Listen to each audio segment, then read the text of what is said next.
Member for Windsor West. Thank you, Mr. Speaker, and I'm pleasure to join in the debate here today on Bill C-244, and was able to leave committee and jump in here. My colleague from the bloc speaking prior to me with very good analysis of the bill, and as well of the efforts in Quebec and their legislature to deal with the situation over right to repair. And it's part of what we're doing here is following up on work that needs to be done. And I'm really pleased the member for Richmond Centre has tabled Bill C-244. I had a good conversation with him, and the intent of the bill is to make things better, not only in terms of a consumer society, but environmentally, and I think competitiveness-wise. In the number of years I've been in Parliament, I've tabled a couple times bills on the right to repair for the automotive aftermarket.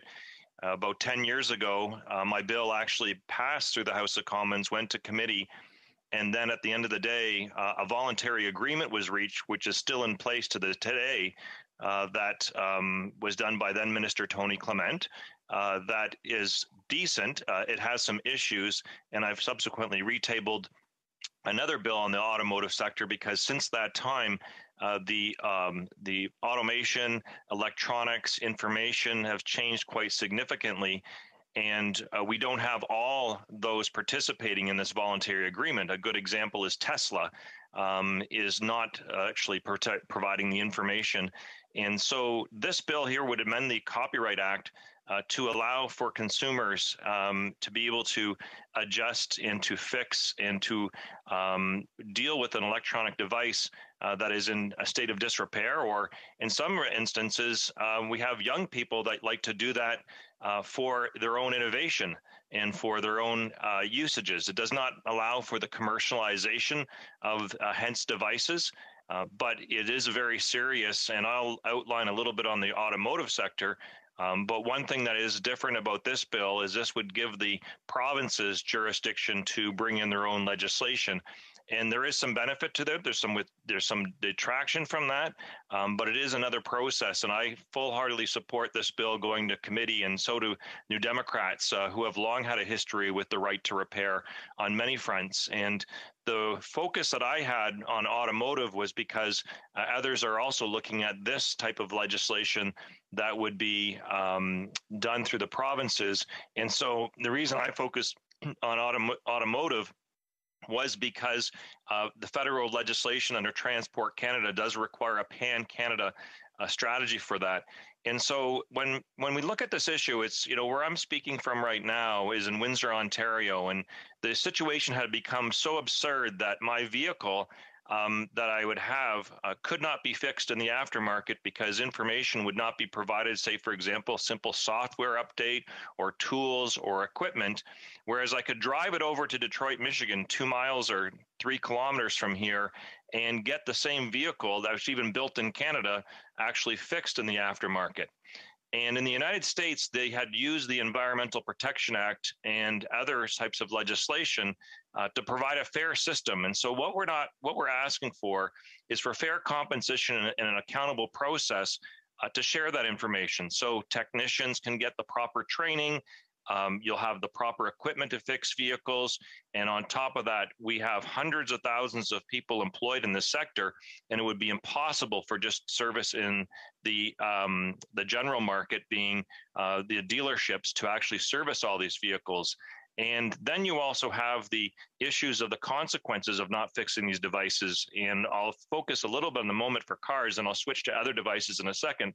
But for cars, when you think about it, by not allowing us to have this type of a fixing system, we will close all kinds of shops and places across Canada. Not only that, is that people will be required to drive their vehicles, sometimes hundreds of kilometers, not in the best state.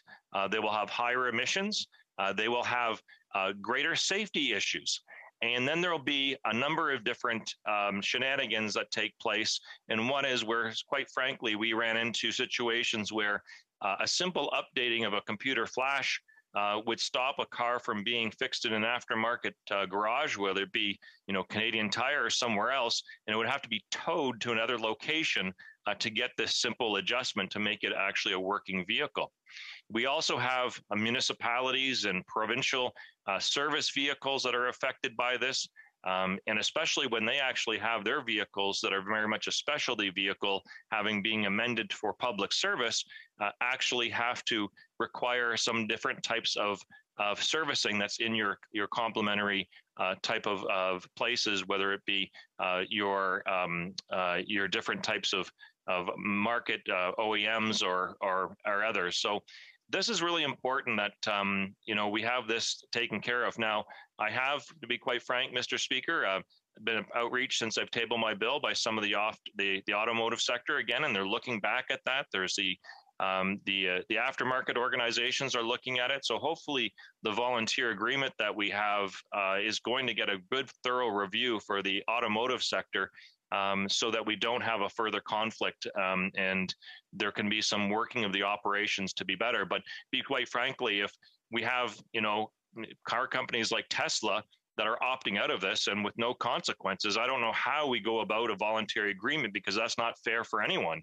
let alone the owners of the Tesla vehicle, but also too, on top of that, other companies that are doing the right thing. And some companies have been very forthright on this and working very hard and diligently to be supportive and to be fair. And again, this is done in a way that's accountable.